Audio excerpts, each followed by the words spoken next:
kaibigan, papakita ko sa inyo kung paano magpalit ng automatic transmission fluid ng Toyota Sequoia. So, ang una nyong tatanggalin pag ganito, tanggalin nyo muna yung kanyang drain plug. Saka tayo magtanggal ng kanyang mga tornilyo dito sa ilalim. So ito yung 10mm. So tatanggalin natin itong cartel para itong kanyang oil fan para mapalitan natin yung kanyang strainer, yung kanyang filter.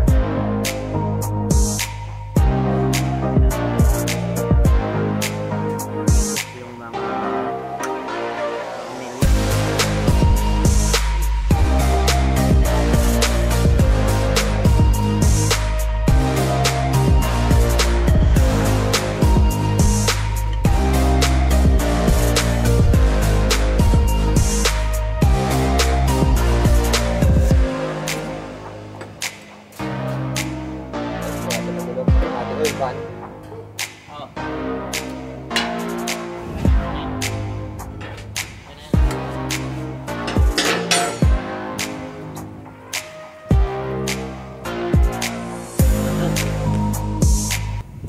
natin ang kanyang filter. Ito yung kanyang filter. Ito yung kanyang oil pan. Ha? Toolbox? Lapit mo.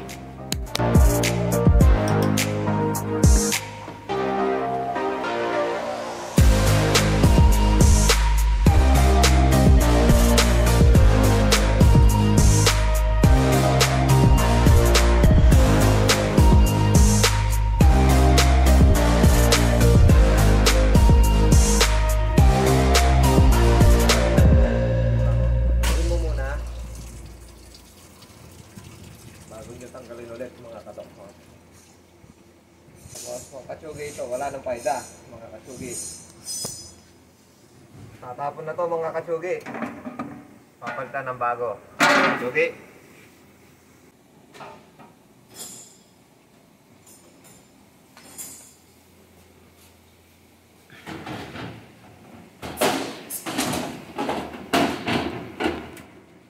Oh, ya. Wala pang gasolina.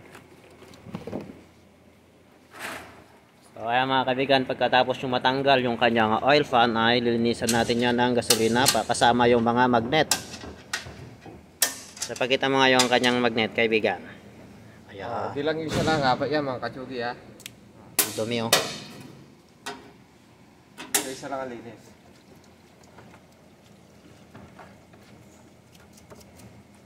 Gawin natin ng toothbrush.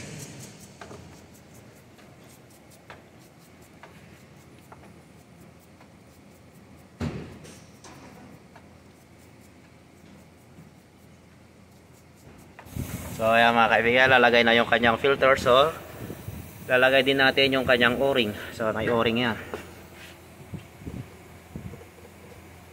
Ayan, alog-alogin para yung o-ring ay hindi mapilipit pagpasok.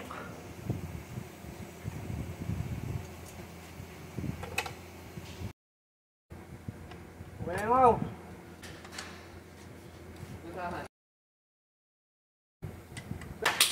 Okay, tapos na nailagay yung kanyang strainer. So susunod naman natin yung kanyang oil fan kapag nalinisan na. So nandito, linisan na ni Mr. McCoy.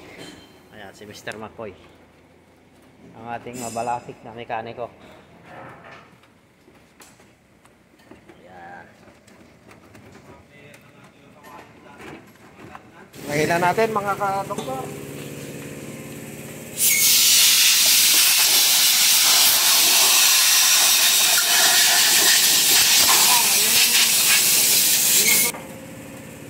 Kulang parang isa yun.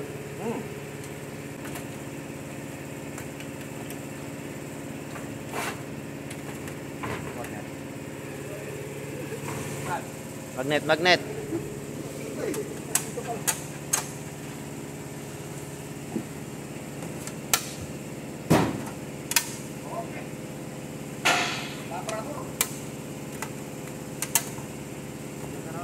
Dito eh. Check na lang ito.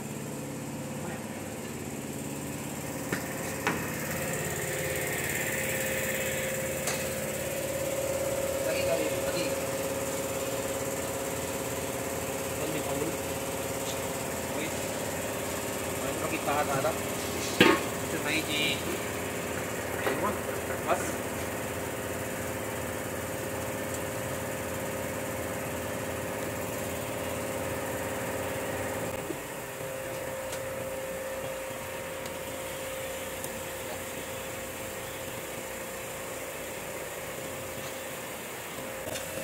Dito mo ipag. Ay, ito.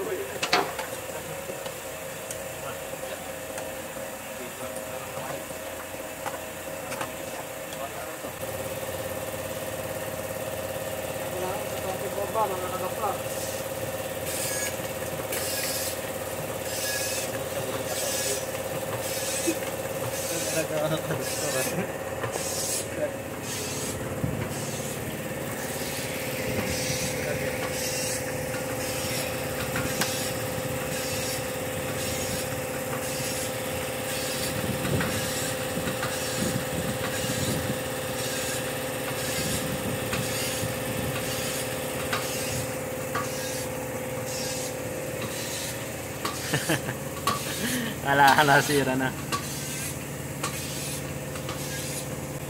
So dito linalagyan ng langis mga kaibigan. Ito yung kanyang fill-in. Pillar plug. Yung kanyang filler plug na nasabi.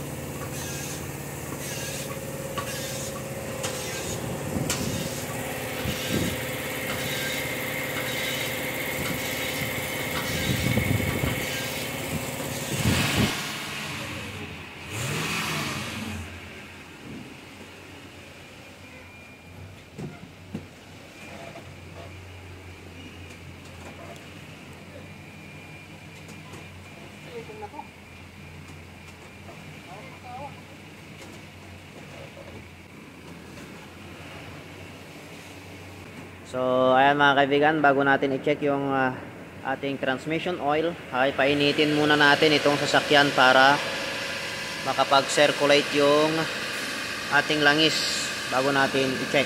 Okay?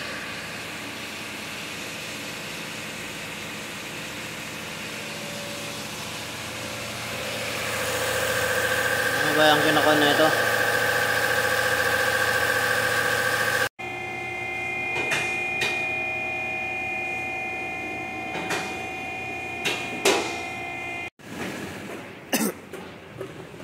So ito na mga kaibigan, mag-check na tayo ng kanyang oil dito sa transmission kung kulang ba siya o sobra. Okay. Kaya dito tayo mag-check yung kanyang oil level flue. Yung isa naman ay yung kanyang drain plug, yung transmission naman doon. Kanyang drain plug. So dito yung tinatanggal niya, ayan yung sukatan ng langis.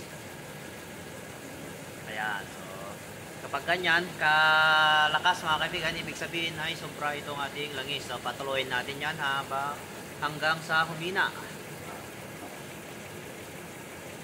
So, kapag gumagawa kayo mga kaibigan ng ganito, yung walang dipstick ng transmission, ay dapat pasobrahan nyo ng langis yung inyong ilalagay para makita nyo na may tatagas. Kasi kapag walang tamagas dyan, ibig sabihin na wala.